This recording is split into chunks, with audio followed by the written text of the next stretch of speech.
ஏமாதா போடுக்கல அம்மா என்ன நீ மண் பாத்திரம் எடுத்துனுக்குறா? பழைய பிளாஸ்டிக் ஜாமான் எடுத்துட்டோம்பா.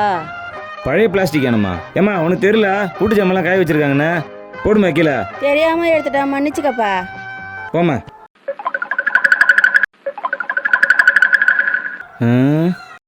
எவ்வளோ நாள் தான் நம்மளே வீட்டு ஜாமான்லே கை வைக்கிறது?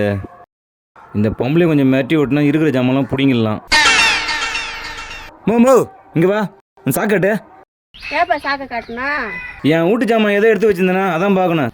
போட்டனா வச்சுக்க, மண்டை ரெண்டா பொழந்துரும் உனக்கு. உன் வீட்டு ஜாமானை கீழே போட சொன்னா போட்டுட்டேன். நாங்கள் குப்பை மூட்டிலேருந்து கஷ்டப்பட்டு பொறிக்கின்னு வந்தேன். இவர்கிட்ட காட்டணுமா சாக்கா? போய. என்ன இந்த பொம்பளையும் ஏமாத்திட்டு போகுது? இதை எடுத்துக்கிட்டு அந்த பொம்பளை மாட்டி விட்டு போயிட வேண்டியதுதான்.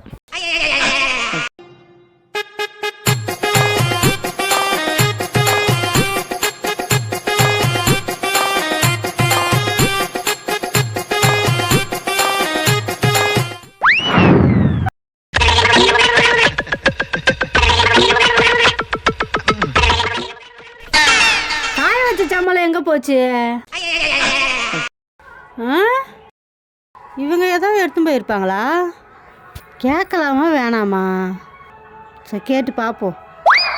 ஏம்மா, இங்கே ஜாமான்லாம் காய போட்டிருந்தேன் பார்த்தீங்க? இல்லையாம்மா, நான் போகும்போதெல்லாம் ஜாமான் இங்கே தான்மா காஞ்சி நின்றுச்சு. அதை 2 யானை கீழே கறந்துச்சுமா, அதை நான் எடுத்தேன். இந்த வீட்டுக்கார தம்பி வந்து என்னம்மா எடுக்கிற போட்டு போமான்னுச்சு, மிரட்டி விட்டு நான் போயிட்டேம்மா. ஐயோ, எப்பமா வந்தாவன்? இப்போதாம்மா, செத்த நேரம் ஆகுதுமா, பார்த்துட்டு போனேன். ஐயோ, அவன் இல்லாந்தம்மா நான் வந்து ஜாமான் வெளில எடுத்து வந்து காய வச்சேன். மறுபடியும் வந்து எல்லாத்தையும் எடுத்துட்டு போயிட்டான். அவன் என்ன செய்யறது? என்ன செஞ்சாலும் அவன் திருந்த மாட்டேங்கிறான். அவன் வீட்டுக்காரனாவா?